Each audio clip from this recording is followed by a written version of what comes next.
Right now, somewhere in Lancaster County, an Amish family is cooking breakfast, heating water, and running their kitchen on gas they never paid for, and the fuel came from a pile of scraps they would have thrown away yesterday.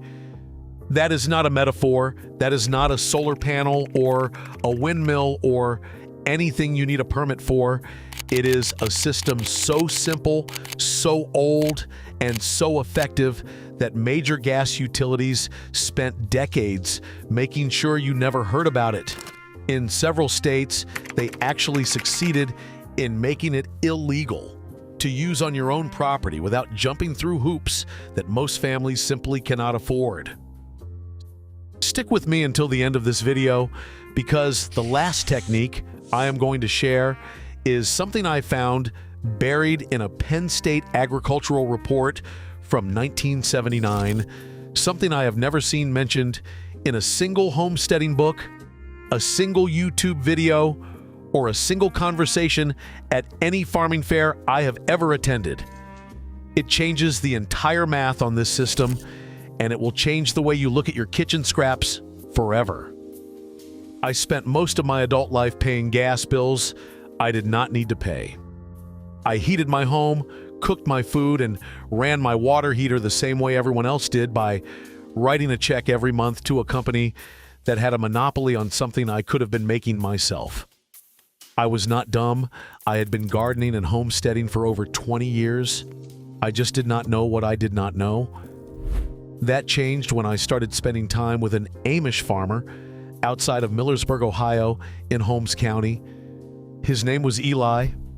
He was 63 years old, and he had not paid a gas bill since 1987. What Eli was running was a biodigester. And before you picture something complicated or expensive, I need you to stop and hear this. His system was built from materials he sourced locally for less than $90 in today's money. It had no moving parts. It required no electricity. It produced no exhaust that needed to be vented through a wall or a roof. It sat quietly behind his barn, connected by a single rubber hose to his kitchen, and it turned food scraps, vegetable peels, spoiled grain, and animal manure into cooking gas around the clock every single day, regardless of whether the sun was shining or the wind was blowing. This is not new technology. That is the part the gas industry does not want you sitting with for too long. The basic science of anaerobic digestion, the process that creates biogas, has been documented since 1776, when Alessandro Volta first identified flammable gas rising from the sediment of a lake in northern Italy. By the 1850s, British engineers were capturing methane from sewage treatment plants and using it to light street lamps in Exeter. By the early 1900s, farmers across India and China were running household cooking systems on biogas digesters that fed on nothing but kitchen waste and animal dung.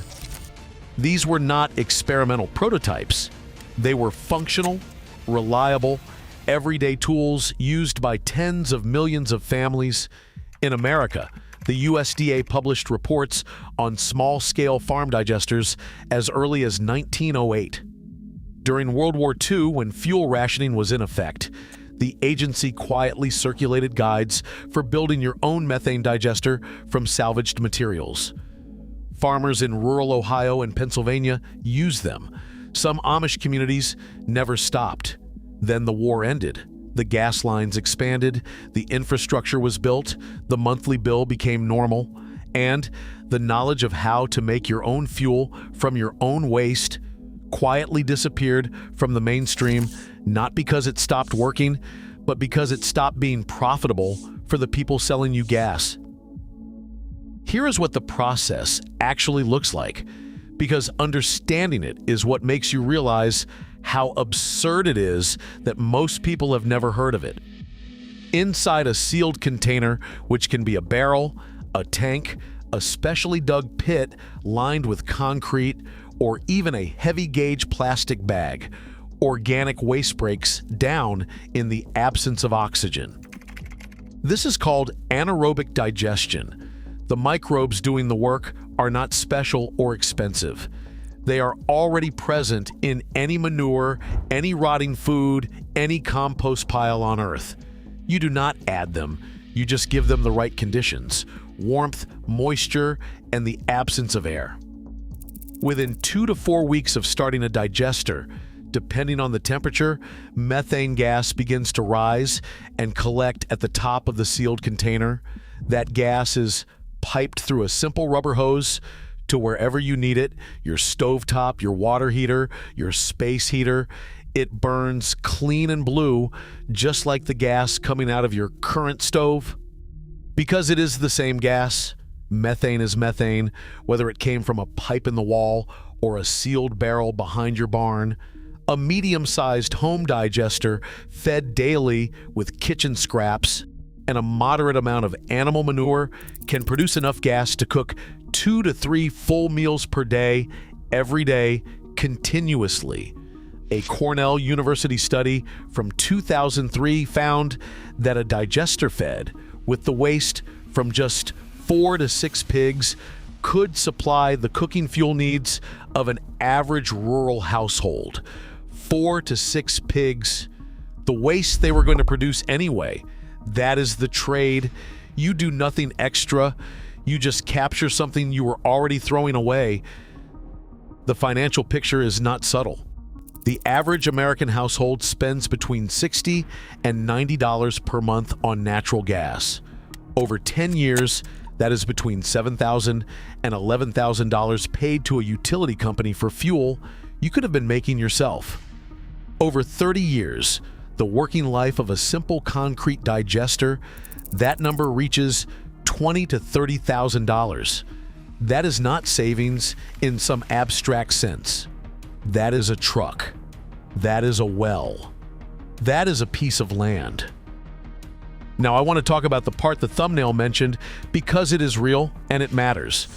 The phrase "America made it a crime" is not hyperbole. In the late 1990s and into the 2000s, as biogas technology began to get small amounts of mainstream attention, several states introduced regulations that effectively made it illegal for individual homeowners to inject homemade biogas into their own appliances without certification from a licensed contractor.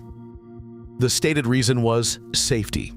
The practical effect was that the cost of compliance, permits, inspections, certified equipment pushed the total installation price from a few $100s to $5,000, $10,000, or more. In some jurisdictions, small-scale home digesters were classified under the same regulatory category as commercial natural gas systems. The paperwork alone was enough to stop most families before they started. Some states have since walked this back, others have not. The regulations vary by county, and in many places, the rules are enforced selectively, meaning nobody bothers you if you are quiet about it, but the law is written in a way that could be used against you if someone wanted to make an example. The Amish communities in Pennsylvania and Ohio that have used digesters for decades generally operate under religious and agricultural exemptions that most English-speaking homesteaders do not have access to. That is an uncomfortable truth that deserves to be said plainly. My strong recommendation is to research your specific county before you build anything. In most rural areas, a small closed-loop digester used solely for personal cooking fuel falls into a regulatory gray zone that no one polices. But you should know the landscape before you build, not after. Now for the part about building one, because the basic structure is simpler than most people expect. The most durable and effective small-scale design is the fixed dome digester, which has been refined by communities in China and India over more than 100 years. It consists of a sealed underground chamber, typically 3 to 10 cubic meters in volume, with an inlet pipe for feeding waste, an outlet pipe for removing the digested material, and a central dome at the top where gas collects. The gas outlet connects via rubber or PVC pipe to your kitchen appliances. The entire structure can be built from concrete blocks and a standard concrete mix by anyone comfortable with basic masonry. In Holmes County, I watched a digester of this type get built in 2 weekends by a family with no specialized skills and no power tools. Their only outside cost was the gas valve, fitting, and 10 feet of rubber hose. The digested material that comes out the outlet pipe, called digestate, is a dense, liquid-rich fertilizer that is measurably more available to plants than raw compost or manure. A 2006 study from Penn State Extension found that digestate from a simple farm digester delivered nitrogen to crops at an efficiency rate 30% higher than undigested manure. The same waste your digester converts into fuel also converts into the best fertilizer your garden has ever had. You feed the system scraps. The system gives you back gas and the most potent soil amendment available outside of a laboratory. Nothing is wasted, nothing is purchased. The loop closes completely. And now we arrive at the thing I promised you at the beginning. The technique I found in that 1979 Penn State report that I have never seen mentioned anywhere else. The report was studying ways to increase methane production in cold climate digesters, specifically for Pennsylvania winters when temperatures drop enough to slow microbial activity and reduce gas output significantly. The researchers were looking for a free, locally available material that Amish farmers could add to their digesters to maintain output through the cold months without heating the digester externally. What they found was cattail biomass. Cattails, the plant that grows in every drainage ditch, every pond edge, and every wet low spot in the eastern and midwestern United States, are completely free. They are invasive in most areas, meaning you are doing the environment a favor by harvesting them.